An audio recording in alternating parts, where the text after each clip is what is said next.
our first vulnerability. Now, I already showed you an example of this bug in one of the first videos of the course, and it's very easy to perform. That's why we're starting with it right now. This is first bug that we are going to cover. For all the bugs that we will cover in this course, we will be asking three main questions. What is it? How can we do it? And how do we fix it? These are important questions for us, especially how we can discover a certain bug. Now, luckily, HTML injection is not one of those critical vulnerabilities, however, it is considered a bug. And we are going to start off by explaining what exactly is it. So, what is it? To describe it in one sentence, we can say HTML injection is injecting HTML code into the website page. Simple as that. How exactly does it work? Well, here's an example. Let's say we have a very simple web page that performs only one task. It asks the client to enter their name inside of a user input field. Once the person, for example, let's say that they entered a name Tom, the application then outputs hello Tom. So we notice that this application reflects what we input to the page. We type something in, and the application processes that input and reflects it back in a sentence, hello Tom. So code could look something like this. We have form, where we submit our name, and after the form it will output hello and then whatever we wrote inside of our input field. In our code example, our name is reflected here. But the key part of our code is Tom. That is what we have control of. So then comes the question, what would happen if instead of a regular name, we submit an HTML code? In this case, a simple open header of size 1 tags and test written between header tags would be enough. What would happen to the HTML code on the web page if we injected this? What would it reflect then? Well, here is where we decide if the page is vulnerable to HTML injection or not. Our HTML code injected in the page would look something like this, once added to this code example. But the question is, how will the website process it? Is it going to process it as a regular string, or will it process it as an HTML code?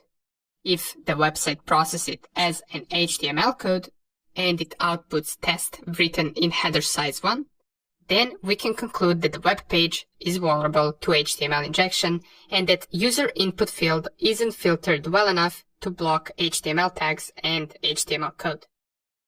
Okay, this was an example in theory, but right now let's see how that would look like in practice. Hello and welcome back. In this video, we're going to take a look at our first example of HTML injection, but we're also going to take a look at how we can set up and deploy vulnerable virtual machines on our Try Hack Me platform. So first thing to make sure is that you have burp turned on, even though we won't need it for this lecture, but it's good practice to get used to using it and having it as a proxy every time you perform some website penetration testing. Then go and log into your Try Hack Me account. And now we want to see how we can actually deploy their virtual machines and test them. So for this course, we're going to be using OWASP 10 Vulnerabilities Lab, which is free to use on this platform. It is located if you go on Learn, then you navigate to Web Hacking Fundamentals. And under the Web Hacking Fundamentals, if we scroll a little bit down, we're going to see OWASP Top 10, which is the room that hosts top 10 most critical website vulnerabilities. So let's click on it.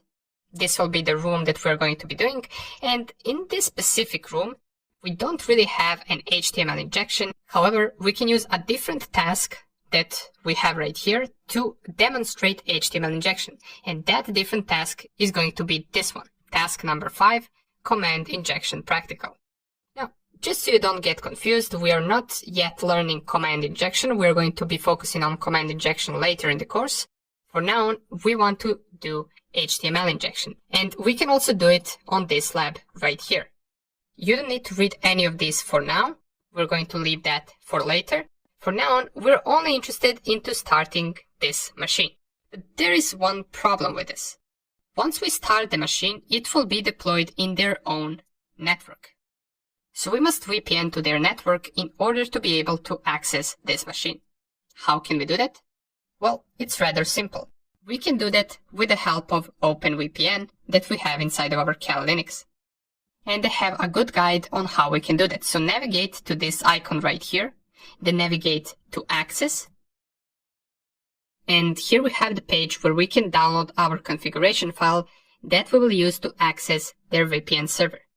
Here I have my VPN server selected, which is currently this one. And if I click on download my configuration file, it will open this file, which will have my username as well as .ovpn. If we save the file, it will be located in our downloads directory.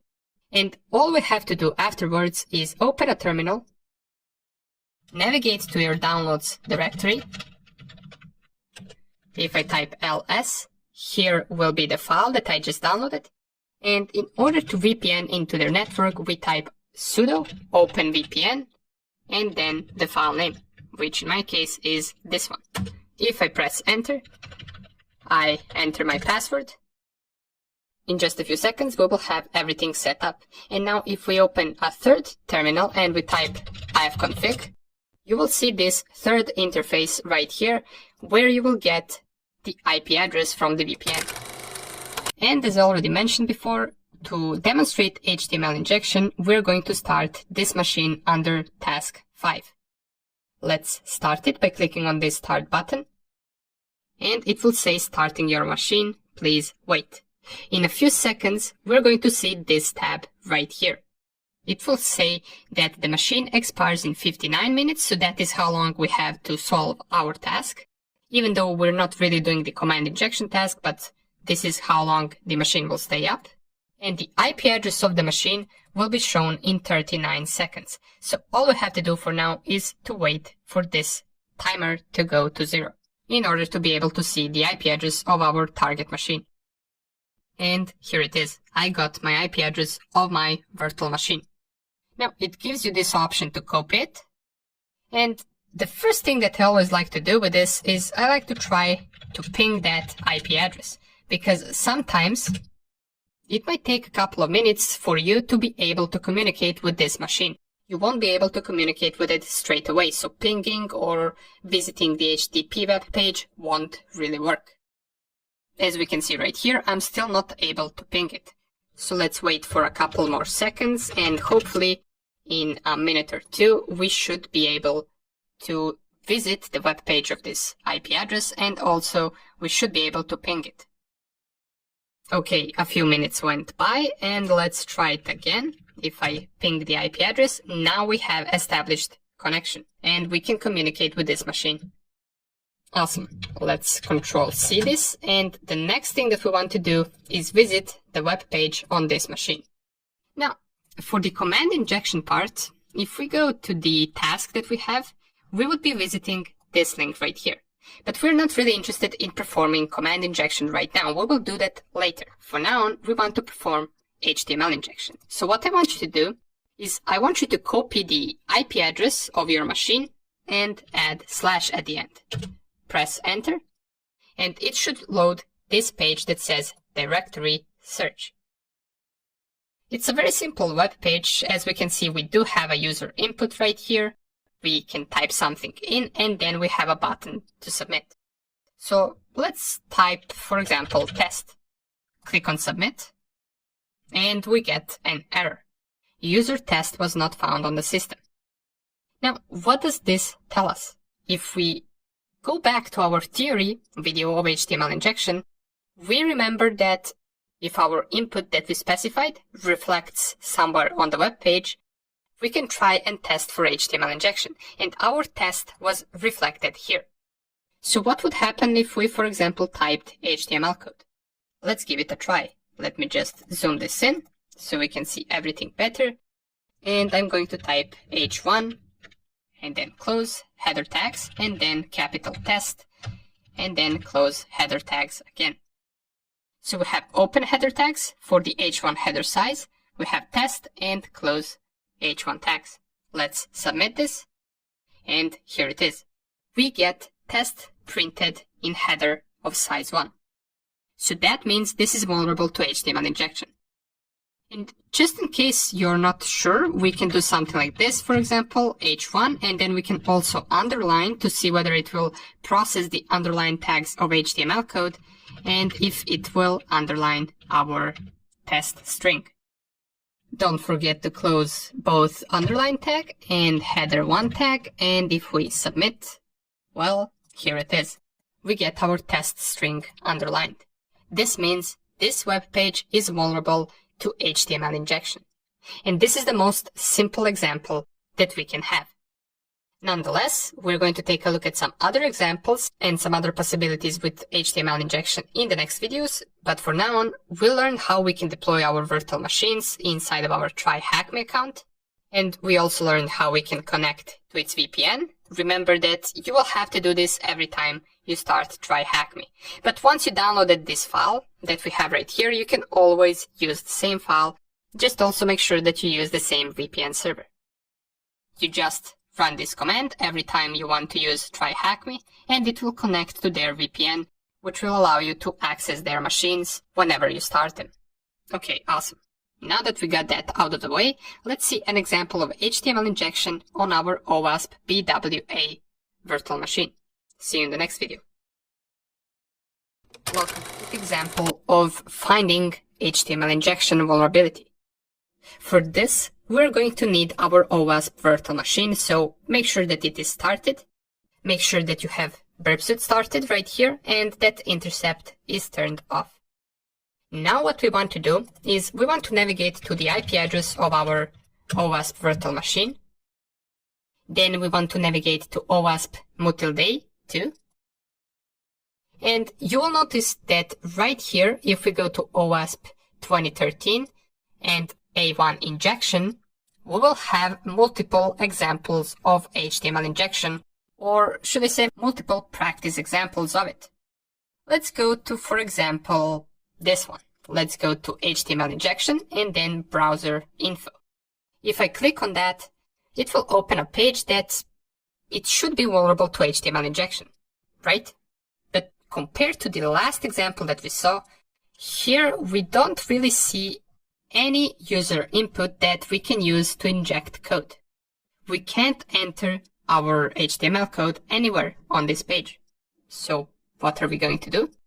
Well, let's take a look at the page a little bit closer.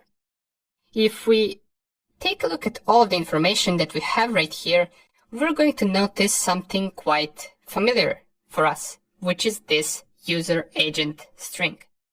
It appears to be our user agent, or us.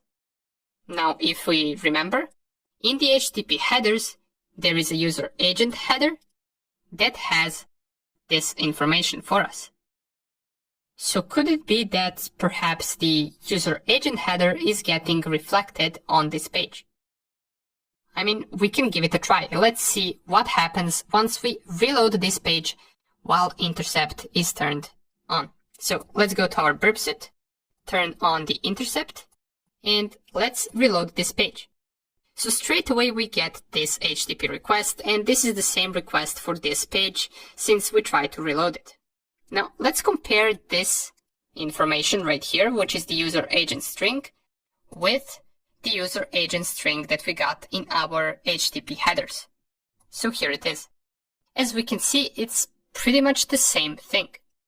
So even though we don't have a user input field on our web page, could we possibly try to inject HTML code in the user agent field?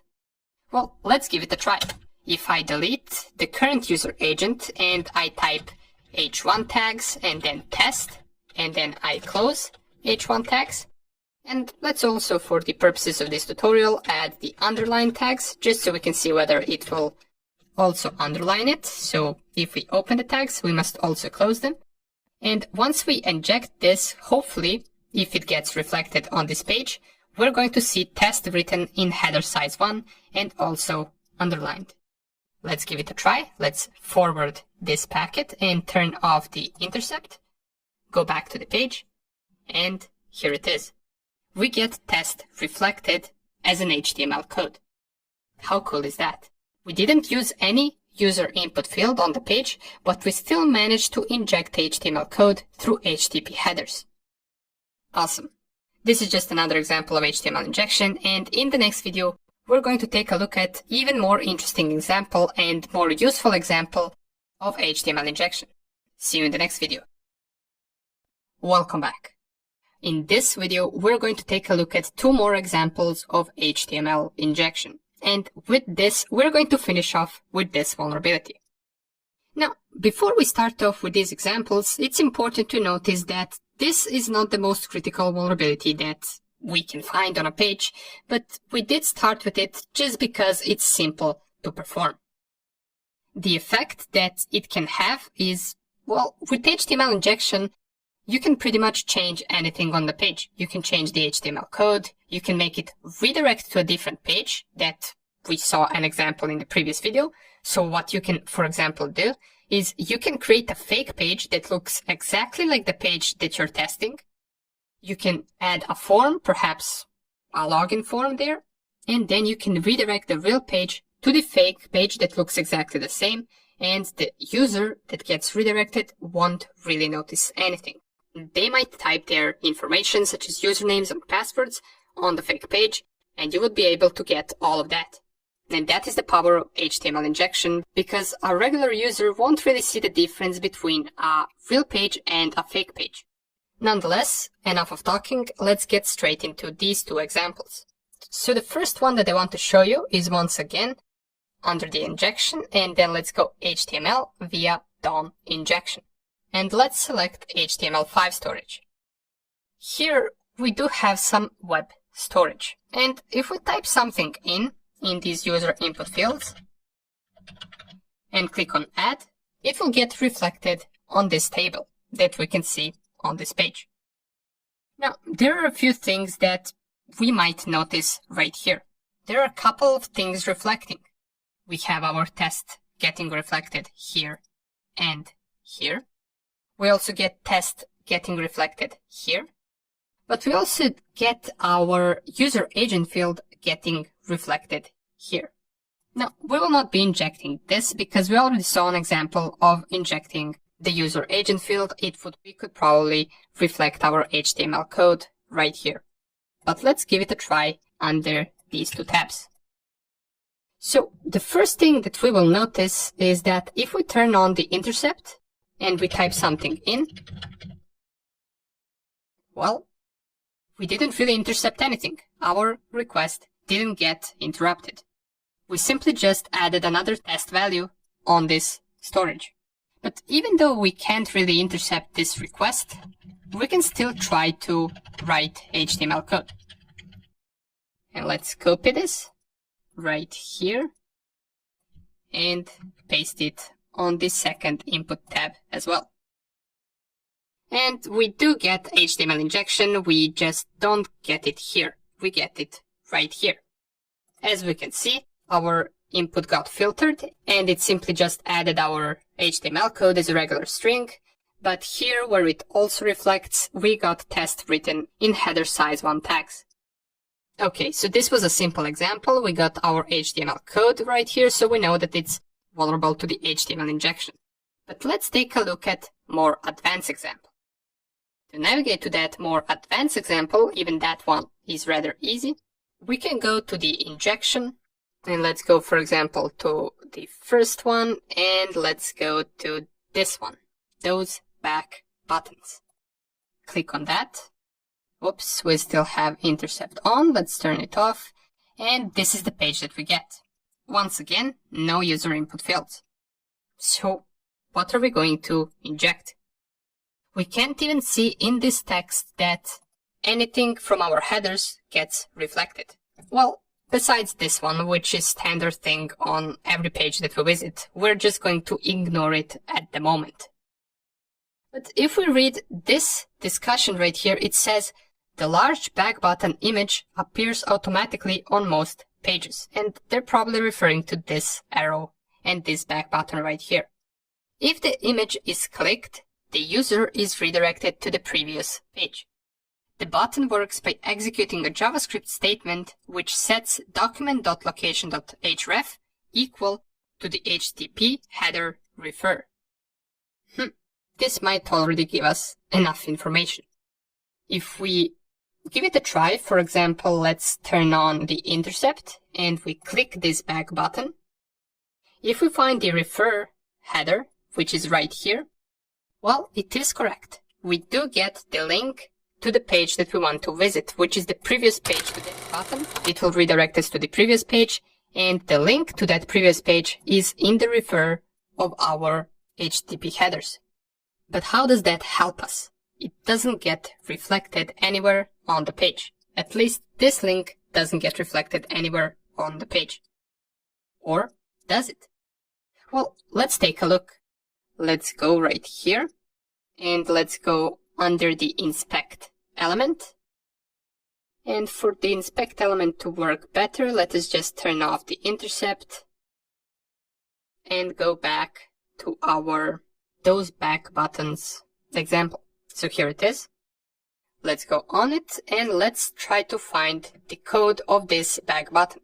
So usually just by going over these lines of code, you will be able to select the different parts of pages. So let's just select this one since it's the entire page. Let's go to this one as it also takes our back button inside. And let's go to this one next and this one.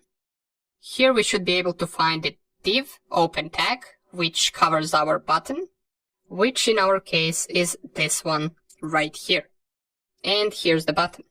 If we click on lower arrow, we're going to get this open A tags that says onClick document.location.href, and here is where our refer link gets reflected. It is right here in our HTML code. We can see it inside the A tags.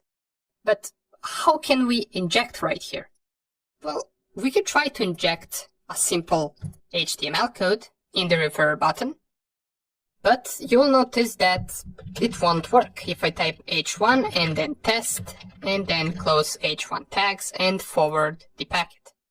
Then turn off the intercept and navigate back to the page. Well, we didn't really get our HTML code reflected anywhere. So could it be that it's not vulnerable? Well, let's give it a closer look to our code. So here is our button where we now injected the HTML code instead of the refer link, which will lead us to the previous page. And it looks like this. So we have open A tags, onClick, document.location.href, and under the open single quotes, this is equal to our HTML code, as we can see right here. So let's copy this line of code. I'm not sure what I copied, but we're going to give it a try. Let's go nano HTML code.txt just so we can write our HTML payload right here. And for some reason I copied this, but nonetheless, I'm just going to type it in so we can see it better. Okay, I wrote the entire code right here. So this is how it looks like. But we can see that this HTML code that we injected belongs to this document.location.href. So in order for our HTML code to get processed as an HTML code, we must escape these A tags and this document.location somehow. Well, here's what we can do. Let's try to write our payload down here. So it will start with onClick. Oops, and I misspelled right here. So on document.location.href equals open single quote. And the first thing to notice is that this document starts with double quotes. So perhaps what we can do is we can make it end right here by adding the closing double quotes instead of just starting to write our HTML code right here. So now perhaps if we write our HTML code, it would look something like this, right? So our document.location should end right here, but we still got our HTML code between the A tags. So what we can do is we can also close the A tags right here. After the double quote that we injected, we can type closing tags that we have right here and closing A tags. Now, you might notice some similarities because we pretty much just moved this entire part of characters right before our HTML code. As you can see right here, here was it before, and now we have it here. So we're essentially making this open A tags with the document location and sooner. And as soon as it ends with this line, we are moving on to our next line of HTML code that we are injecting. So our final payload will look something like this. We want to inject this into the page. Open h1 tags. This is our payload. Let's see if it works. So if we copy it, go back to the page, turn on the intercept, we can lower this, refresh the page, and under the refer, we don't really need to remove this link. We can just append our payload straight at the end of the link. So let's go paste, and here it is. We got double quotes, close tags, close A tags, open header1 tags, we wrote test, and we closed header1 tags. Let's forward this packet and turn off the intercept, and we go back. Here is our HTML code getting reflected on the page. We successfully performed HTML injection that we couldn't get to work at the beginning. And this right here is the leftover code that we pretty much cut off once we injected our HTML code. And in order for us to take a look at how this code looks in the HTML page, button, which is right here, and here is the open A tags that we have before. We closed it right here. As we can see, this is the first part of our code where we closed the double quotes and we closed the A tags. And down here, it processed our h1 headers with test written inside of it. So it processed it as HTML. And here's that leftover part that we cut off from this line right here. So once again, in case you're confused, what we did is we took the original code, which looked like this once we inject our h1 headers. We moved the closing tags before we type in our HTML code. Then it closed this entire line of A tags, and it processed our HTML code as a separate line, and it wrote it on the page right here. So this was a little bit more advanced example of HTML injection, and with this, we're done with this vulnerability. So it was rather easy to perform, as we already mentioned, but it does not have that big of an impact. The best thing that you can do with this is pretty much change stuff on the page or redirect the page. Nonetheless, if you want, you can take a look at the other examples of HTML injection on this and on other pages of our vulnerable virtual machine. You can see there are too many. Of course, we're not going to cover all of them, so you can practice this vulnerability on different examples. And we are going to continue with the next vulnerability in the next section, which is going to be a more serious and a more dangerous one, and it is called command injection. See you in the next lecture.